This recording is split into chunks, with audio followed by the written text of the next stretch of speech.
Ethan Reeves, the cold and calculating billionaire CEO of Reeves Enterprises, was a man who believed money could measure loyalty, and trust could be bought, until one quiet evening shattered that belief forever.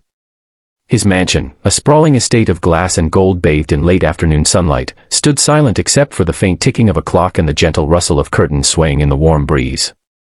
That day, Ethan had decided to test someone, a girl too quiet, too humble, too invisible in his luxurious world to even be noticed by anyone else. Her name was Lily Hart, a new maid who had joined just a few weeks ago. She was shy, polite, and always kept her eyes lowered, barely speaking unless spoken to. Ethan's friends often teased him for his obsession with testing people. "You'll die alone with your tests, Reeves," they'd laugh, but he didn't care. He'd been betrayed before, by those who smiled in his face and stabbed him in the back once they got his trust. But something about Lily felt different. He couldn't explain it, but her calm presence unsettled him. She moved with quiet grace, her pale blue uniform always perfectly pressed, her blonde hair tied neatly back, her eyes reflecting both fear and innocence. She never asked for more than what she earned, never complained even when others mocked her for her simplicity. And so, one fateful afternoon, Ethan decided to know the truth. Was her humility real, or was it just another mask hiding greed like everyone else's? He arranged his study perfectly for the test, large stacks of cash carelessly placed on the mahogany table, his wallet half open, and a priceless gold pen beside it. The sunlight poured through the tall windows, giving the room a golden hue. He laid down on the sofa, pretending to be exhausted, his breathing slow and steady, his eyes half closed but alert beneath his lashes. Minutes later, Lily entered quietly, holding a tray with tea. "Sir, your tea," she whispered softly, her voice trembling with the usual nervousness. When there was no response, she hesitated, then placed the cup gently on the table. Her eyes fell on the money, hundreds of dollars, some fluttering slightly from the breeze. Ethan could feel his pulse quicken. He watched her from the corner of his eye. Would she take it? Would her fingers tremble with temptation like the others who failed his test before?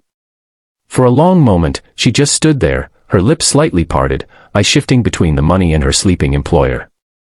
Then, to Ethan's surprise, she walked closer, not to touch the cash, but to straighten the notes that had scattered. She carefully stacked them back in order, aligning them neatly beside the book as though protecting something precious that wasn't hers. Ethan's mind froze for a moment, he hadn't expected that. But what she did next shook him even more. Lily turned toward him, looked at his sleeping face, and whispered something so soft he almost didn't hear. "You work so hard, sir, even when you're alone." There was compassion in her tone, not greed, not calculation, just raw empathy. She then noticed a framed photograph slightly tilted on the shelf. It was a picture of Ethan's late mother, the only person he'd ever truly loved. Without hesitation, Lily walked over, straightened it gently, and brushed away a speck of dust from the frame. Ethan's chest tightened. Memories flooded back, his mother's last words, "Son, the real richness isn't in gold, but in goodness." He had ignored that for years, thinking the world didn't reward goodness. But here, standing before him, was proof that goodness still existed. He wanted to open his eyes, to speak, but something held him still. Lily then sighed softly, looking out the window where the sun was setting, painting the world in gold. "If I had even 1/10 of your wealth," she murmured to herself, "I'd build a home for children who sleep hungry." Her words hit him like a knife to the heart. She wasn't greedy, she was dreaming of giving. Slowly, she turned back toward the table, took a small, folded piece of paper from her pocket, and placed it beside his teacup. Curiosity burned inside Ethan, but he stayed motionless, pretending to sleep as she quietly left the room. After a minute that felt like forever, he finally sat up, reaching for the paper. It was a note written in delicate handwriting. "Sir, you dropped one of your notes near the stairs earlier. I put it back on the table. I hope you don't mind me tidying your study a bit while you rest. Please take care of your health." Ethan stared at it for a long time, his throat dry, his mind echoing with disbelief.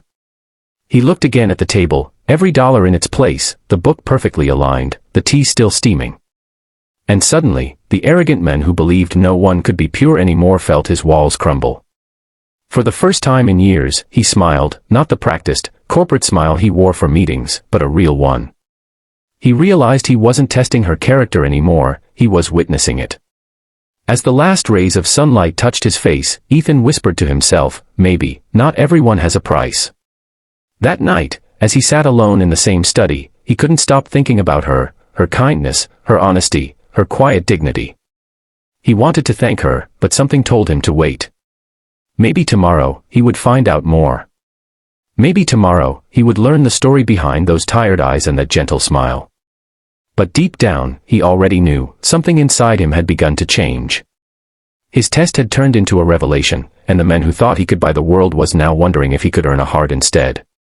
And as the moonlight replaced the golden glow of day, Ethan Reeves, the untouchable CEO, found himself silently waiting for morning, not to command, but to listen.